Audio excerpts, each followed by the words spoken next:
Hi,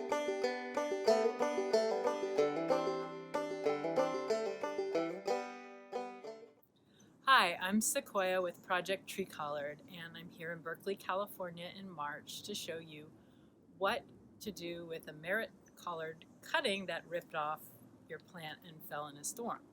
So you can see this is very woody and it just ripped off my beautiful plant, and I want to propagate from it.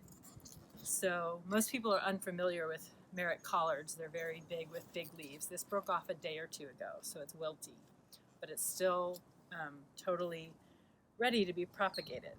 So first, you cut off the old leaves.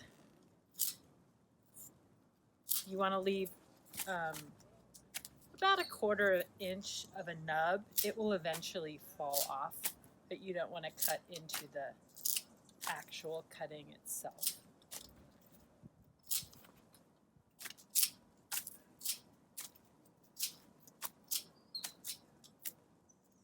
Depending on the time of year, that determines how many leaves you leave at the top. This is a cool time of year, so I can probably leave this many, but that one's damaged, so I'm going to take that one off.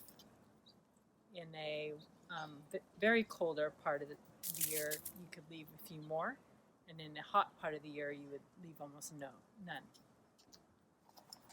So now I'm going to take my cutting, and you need a saw for Merritt Collards. And I'm going to remove the woody part. I'm just going to cut into the green part. I find that the woody part doesn't propagate as readily as the green part. And wear gloves when you do this.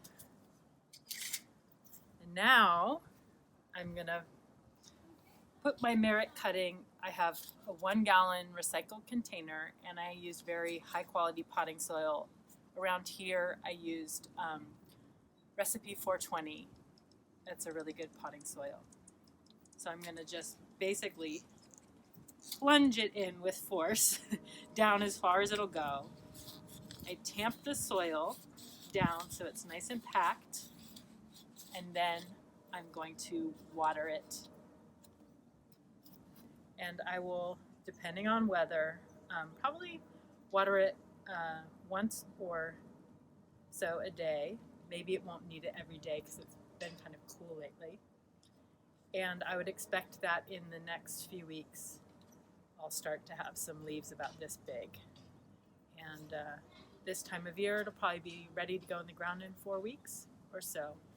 So thanks for watching, and I hope you enjoyed this little video. And for more information, you can go to projecttreecollard.org.